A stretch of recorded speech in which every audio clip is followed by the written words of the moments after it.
Olá, querido irmão, querida irmã. Trago para você uma proposta um pouco diferente, acredito um pouco melhor também, da nossa meditação do Evangelho. Até o final do ano eu estava fazendo aquela leitura diária e sempre focando em uma frase do Evangelho. Algumas pessoas sugeriram que a gente fizesse numa forma contínua, uma vez por semana, toda a leitura do Evangelho daquela semana.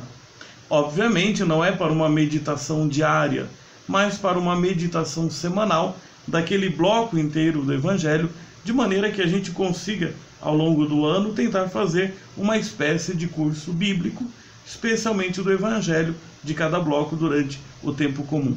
Lembrando que para as leituras do domingo desse ano, que é o ano A, sempre será de maneira majoritária o Evangelho de Mateus. Essas meditações aqui, elas correspondem àquelas leituras corridas durante a semana. E nesse momento nós estamos nos concentrando no Evangelho de São Marcos. Então te convido a planejar a sua meditação.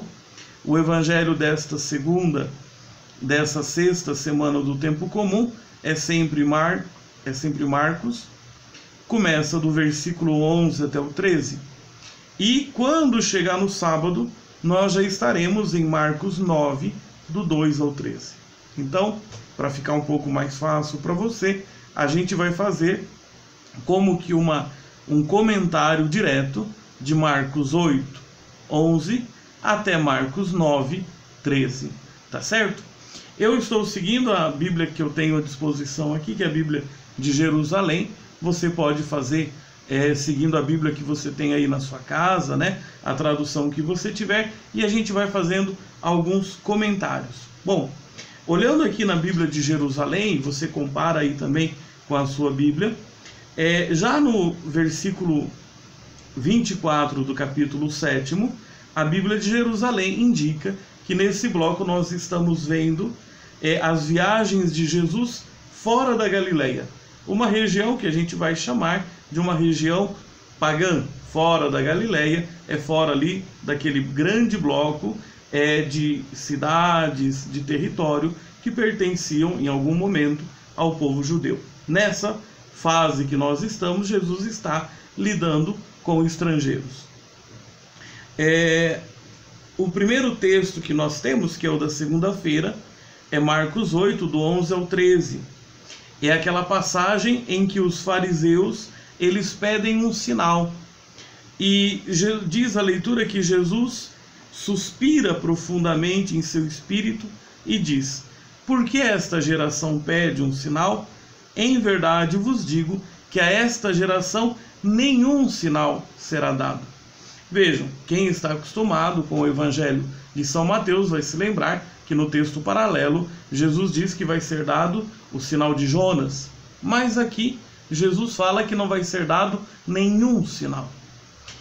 Olhando a estrutura do Evangelho de São Marcos, e a leitura contínua vai perceber isso, que Jesus ele não entra no jogo daqueles que pedem sinais. Porque para acolher Jesus, para entender o que Jesus faz, para compreender os seus sinais, antes você precisa se decidir por ele. Quem não se decide por Jesus, quem não se torna discípulo de Jesus, e a resposta a gente vai ver no final dessa semana, ainda que veja, não vai compreender. Ainda que escute, não vai entender. Então, a decisão por Jesus, ela precede qualquer experiência de sinais ou de qualquer outra coisa extraordinária. Aquele que tiver o coração fechado a Jesus nunca vai compreender nenhum sinal do Senhor. Vocês vão ver que no texto de terça-feira, que é Marcos 8, do 14 ao 21, Jesus continua com uma preocupação com os discípulos. Fala para eles: tomem cuidado com o fermento dos fariseus e de Herodes. Vocês vão perceber que acontece um certo dissabor para Jesus, porque os discípulos não compreendem nada, acham que ele está falando das providências do alimento, e Jesus vai dizer: quando faltou alimento, vocês ficaram sem comer, eu mesmo providenciei. Agora, nessa passagem, Jesus diz: vocês têm o coração endurecido, têm olhos e não vedes, tendes olhos e não vedes, ouvidos e não ouvis? Então aqui é a resposta. Nesse momento, Jesus diz: o fermento dos fariseus, o fermento de Herodes, é aquela dureza do coração que, ainda que as situações sejam evidentes, por falta de boa vontade, não se compreende o desígnio do Senhor.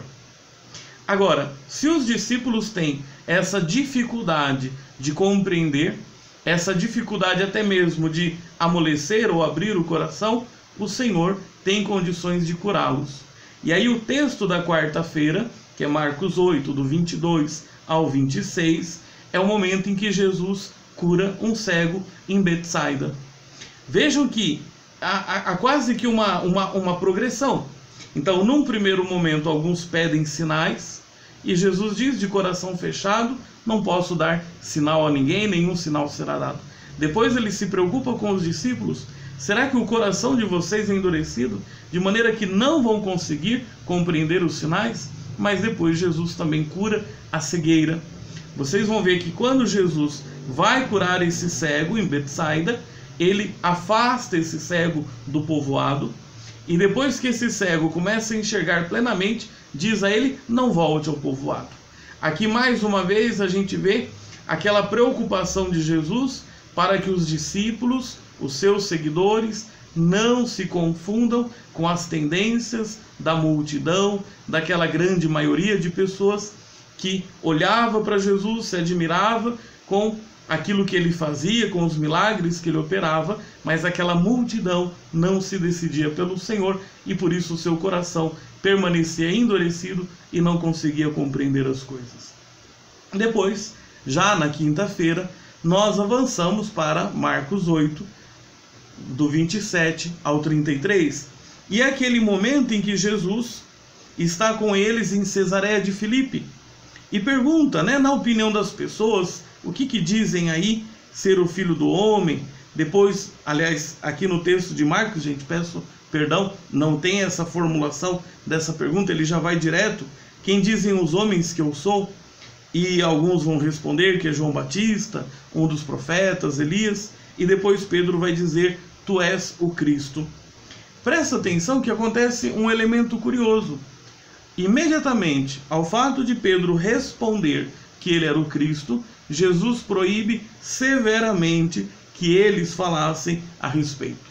Você vai se perguntar por que ele pergunta, mas depois, quando obtém a resposta, manda que se calem. Está dentro desse mesmo contexto. Se as pessoas não se decidirem por Jesus, se não se tornarem em primeiro lugar seguidor, não vão compreender o que significa ser o Cristo, ser o Messias, ser o ungido do Senhor. E imediatamente após isso, Jesus explica que modo que ele vai realizar a promessa messiânica de Israel, em que ele será o Cristo. Será pela doação da sua vida, será pelo seu sofrimento e pela sua morte. E vejam, ainda que Pedro tenha dado uma resposta certa, aquela verdade da resposta não havia ainda entrado nas profundezas do seu coração, e ele tem uma atitude de recriminar o Senhor. E logo depois Jesus diz para ele: arreda-te de mim, Satanás, porque não pensas as coisas de Deus, mas as dos homens. Vejam, Pedro já acena a essa capacidade de enxergar o mistério da pessoa de Jesus, mas ainda precisava desenvolver essa capacidade um pouco mais. Por isso, logo em seguida, e já é o evangelho então da sexta-feira, Mateus 8, do 34 até o capítulo 9, versículo 1, nós temos aí as condições para seguir Jesus.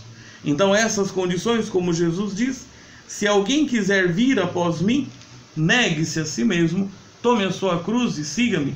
Pois aquele que quiser salvar a sua vida, a perderá, mas o que perder sua vida por causa de mim e do evangelho, o salvará. Aqui é o antídoto contra o fermento dos fariseus, contra o fermento de Herodes.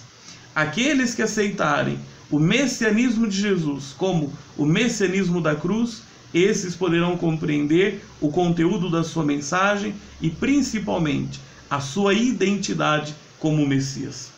Já o evangelho de sábado, então, concluindo essa semana, essa sexta semana do tempo comum, que é Marcos 9, do 2 ao 13, a gente tem imediatamente o momento da transfiguração e a questão sobre Elias.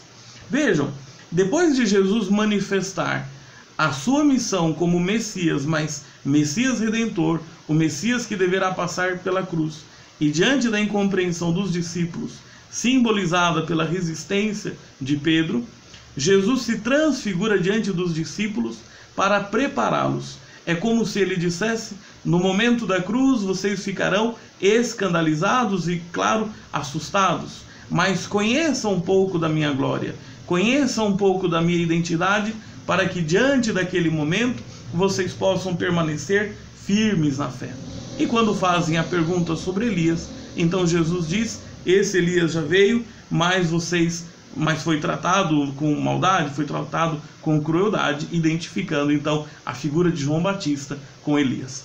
Queridos irmãos e irmãs, eu vejo que o vídeo ficou um pouco mais longo até do que eu imaginaria, estamos aí passando de 11 minutos, mas espero que você tenha acompanhado e entenda que a dinâmica desse vídeo, dessa gravação, é justamente que de uma vez só a gente possa refletir sobre um bloco do Evangelho e ir construindo um entendimento melhor sobre as leituras que nós vamos acompanhando ao longo da semana.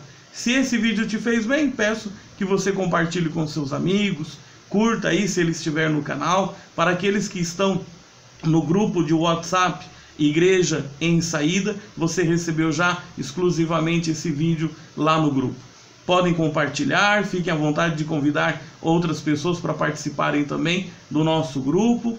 Deus abençoe, acompanhe aí as publicações do nosso canal. Desculpa o excesso de suor, mas o calor está muito grande.